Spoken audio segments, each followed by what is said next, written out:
jamaah. Alhamdulillah. Alhamdulillahirrabbilalamin, kita masih di Islam itu Indah. Dan buat jamaah yang baru bergabung, hari ini kita sedang membahas tema rezeki-rezeki yang tertahan di langit.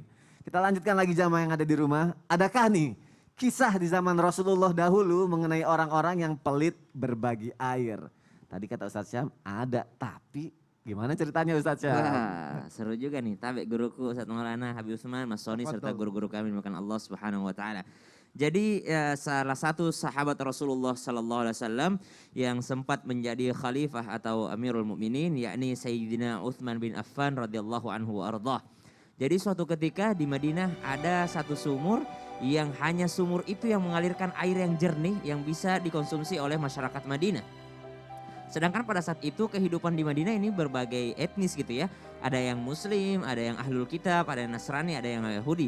Maka pemilik sumur ini adalah salah seorang Yahudi. Jadi maka seorang Yahudi ini memanfaatkan karena semakin langka barang yang semakin mahal harganya gitu. Apalagi ini adalah barang pokok gitu ya. Maka subhanallah dia menjualnya dengan harga yang sangat mahal. Dalam riwayat disebutkan seharga 30 dirham. Satu kendi itu seharga 30 dirham. Maka orang-orang datang kepadanya meminta air. Bolehkah saya meminta air? Saya nggak punya uang hari ini, saya bayar besok. Maka orang itu berkata, ya udah kalau kau punya uang besok ya besok aja datangnya isi kendinya, subhanallah. Ada pula yang datang kepadanya mengatakan, wahai sahabat, berikanlah aku airmu sahabat. Saya sudah menjual kambingku dengan membeli airmu ini. Saya beli dengan harga segini, boleh nggak? Nggak boleh, pokoknya harganya segini ya segini.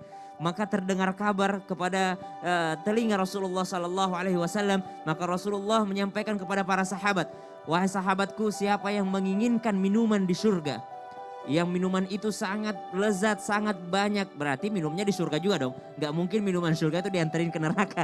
Artinya ini bahasa Rasulullah bahwa engkau akan masuk surga jikalau engkau mau membeli untuk mewakafkan kepada kaum muslimin sumur yang dimiliki oleh orang Yahudi tadi. Maka tidak berlangsung lama Sayyidina Utsman bin Affan langsung mengutus seseorang untuk membeli daripada sumur ini. Datanglah utusan Utsman bin Affan radhiyallahu anhu warḍah mengatakan, hei, berbagilah air, kalau enggak saya akan beli sumurmu. Engkau berani beli berapa sumurku? Saya mau menjualnya hanya dengan harga yang sangat tinggi. Engkau punya duit segitu kah?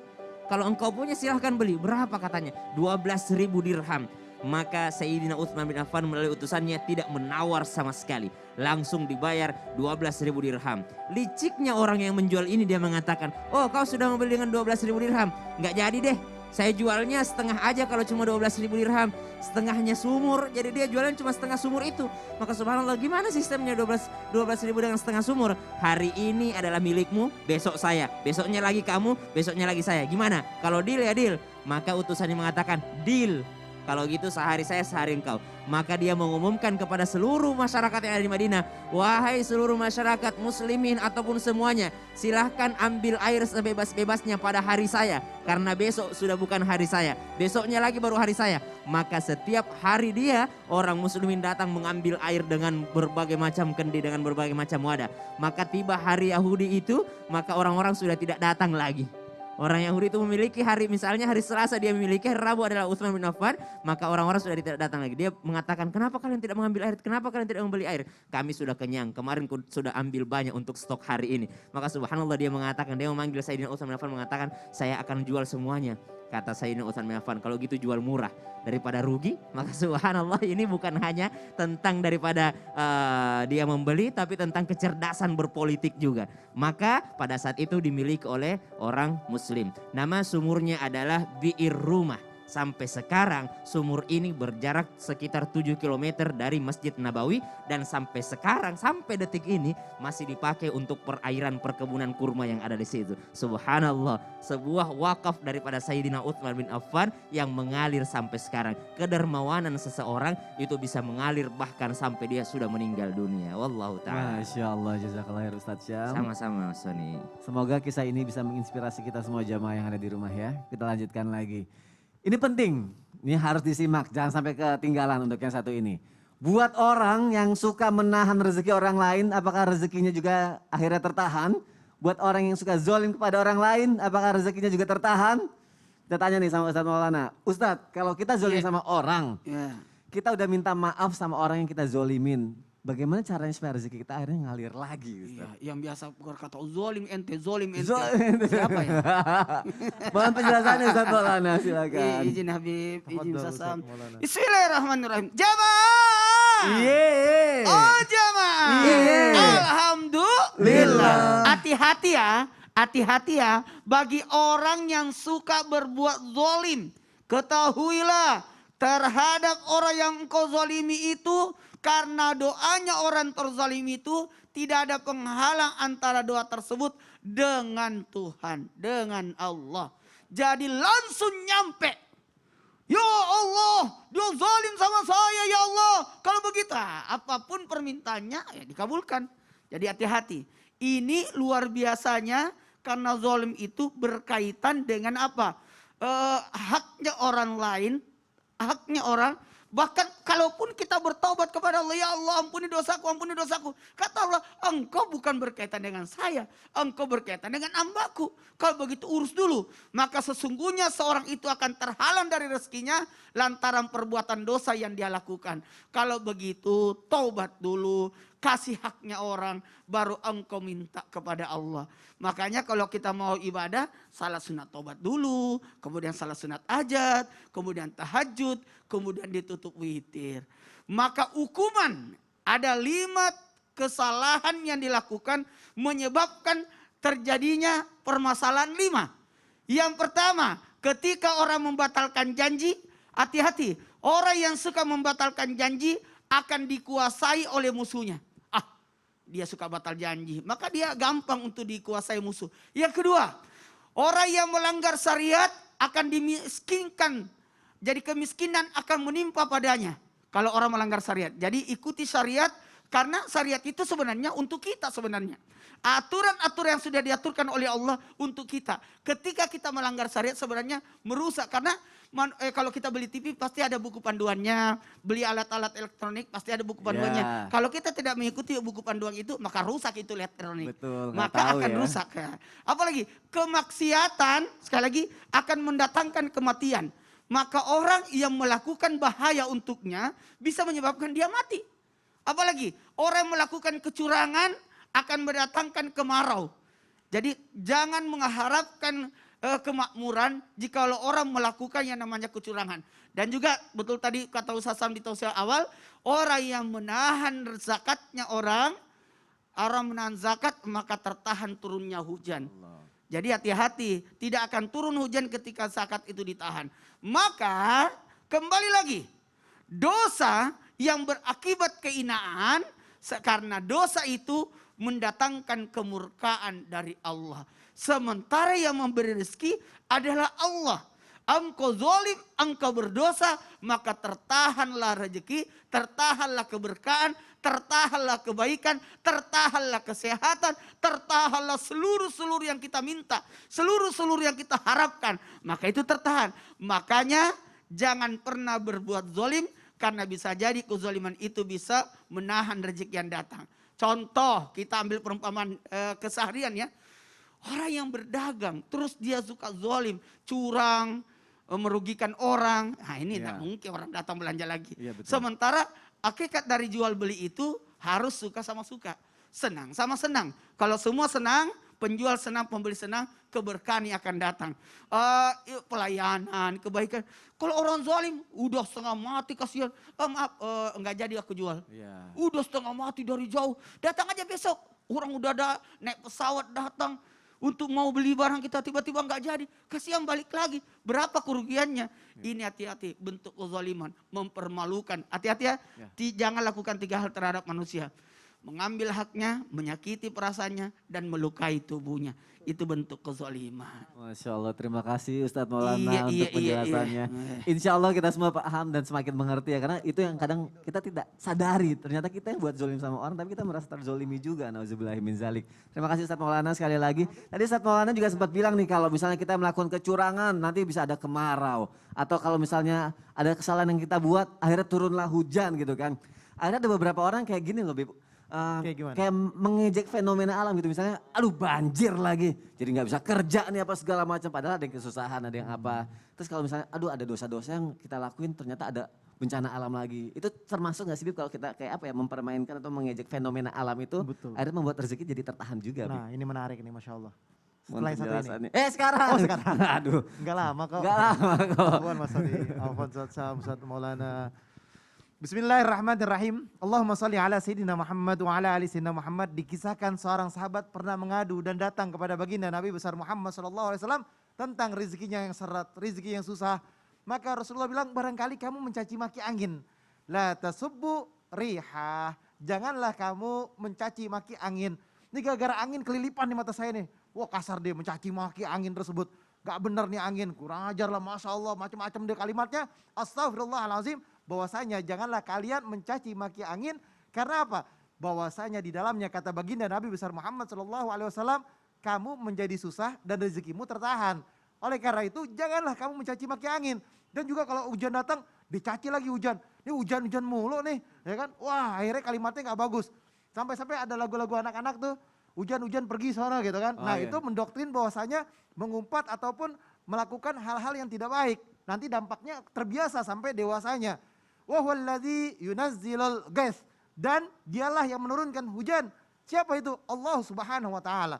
Karena hujan adalah rahmatnya Allah.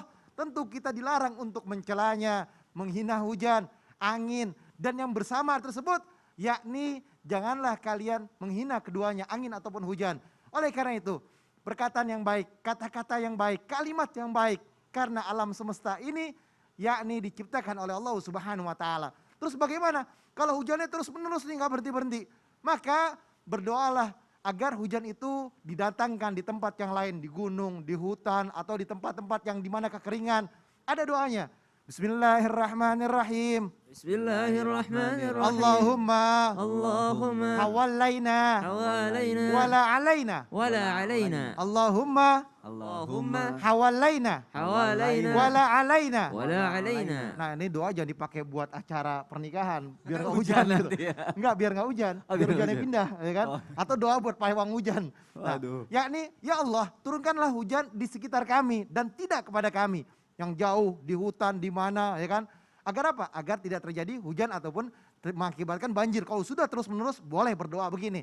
Dan Rasulullah bersabda, Qalallahu azza wa jalla yu'zini ibnu adama yasubbu dar wa anna dahru ugallibul lail wan nahar. Ingat Allah Subhanahu wa taala berfirman, anak Adam menyakitiku.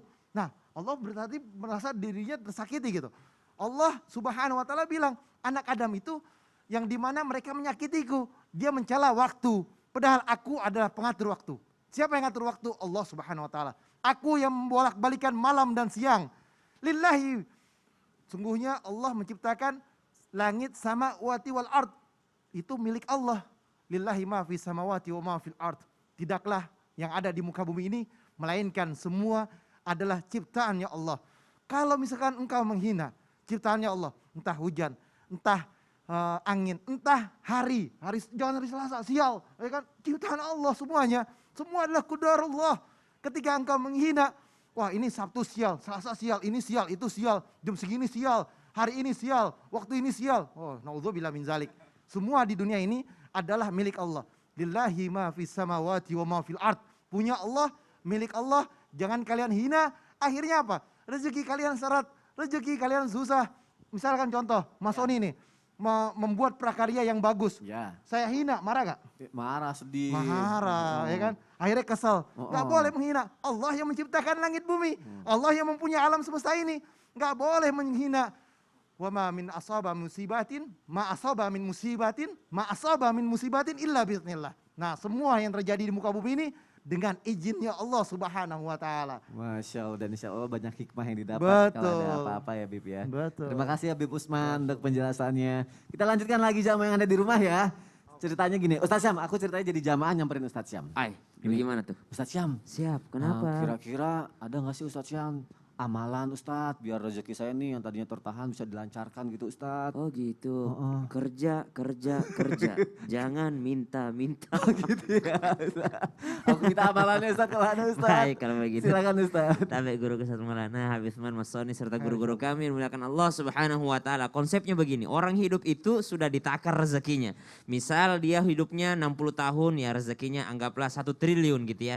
1 triliun sampai dia meninggal dunia. Jadi tidak akan meninggal dunia orang sampai habis rezekinya. Ya. Jadi orang yang meninggal dunia itu memang sudah habis jatahnya hidup di dunia. 1 triliun jatahnya hidup di dunia. Bagaimana caranya supaya ini bisa semakin lancar? Bagaimana caranya supaya 1 triliun ini lancar kita dapatkan tanpa terhalang atau 1 triliun ini bisa berlipat ganda. Subhanallah. Maka konsepnya dalam Al-Qur'an kamatsali habbatin ambatat sab'a sanabila fi kulli sumbulatin mi'atu habba.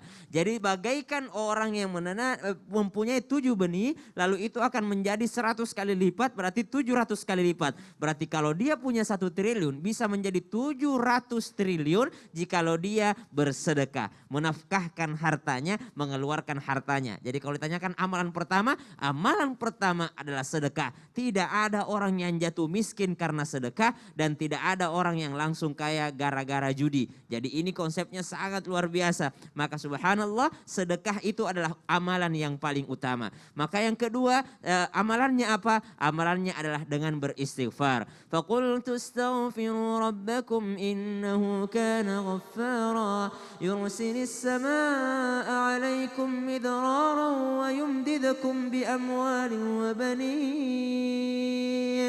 Maka dengan beristighfar kepada Allah Subhanahu wa taala, yursilis samaa'a 'alaikum midrara wa yumdidukum bi amwali wa banin. Allah menambahkan harta, Allah juga memperbanyak keturunan, Allah juga memberikan kebun, Allah juga memberikan sungai-sungai yang mengalir, Allah memberikan bagi orang-orang yang senantiasa beristighfar kepada Allah Subhanahu wa taala. Jadi kalau udah istighfar, udah sedekah, apalagi yang ketiga, ternyata di antara tema-tema yang kita bawakan, tausiah-tausiah dari guru kita yang mulia, maka subhanallah semuanya terkait dengan hak orang lain. Semuanya terkait dengan hak orang lain. Kita ingin memperlancar rezeki. Ustadz saya udah istighfar bahkan setiap hari 100 bahkan ada 1000 Ustadz saya istighfar. Saya juga sholat duha Ustadz setiap hari. Tapi ternyata di antara itu ada dosa kepada orang lain yang ternyata hak orang lain yang kita tahan. Hak orang lain yang kita ambil. Hak orang lain kita sakiti perasaannya. Maka itu yang membuat rezeki seret. Maka meminta maaf kepada orang lain. Dengan kata lain sil mangqata'ak. Sambunglah silaturahim kepada yang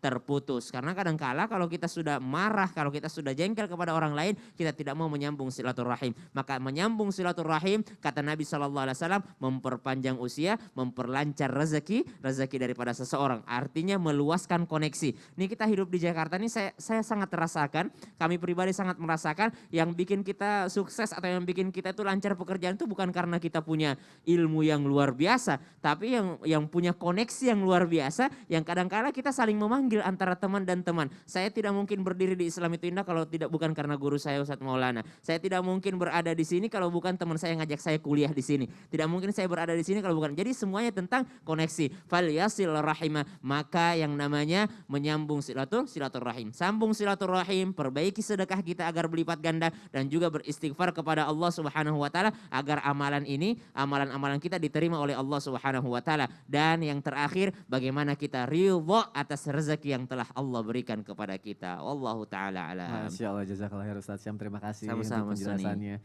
Jamaah yang ada di rumah jangan kemana-mana karena setelah ini kita akan kembali membacakan pertanyaan yang sudah masuk ke media sosial Islam itu Indah. Sayang banget loh kalau sampai ketinggalan, bener deh, jangan sampai nyesel, tetap di Islam itu Indah ya, nggak lama kok. Jamaah, oh jamaah, Alhamdulillah.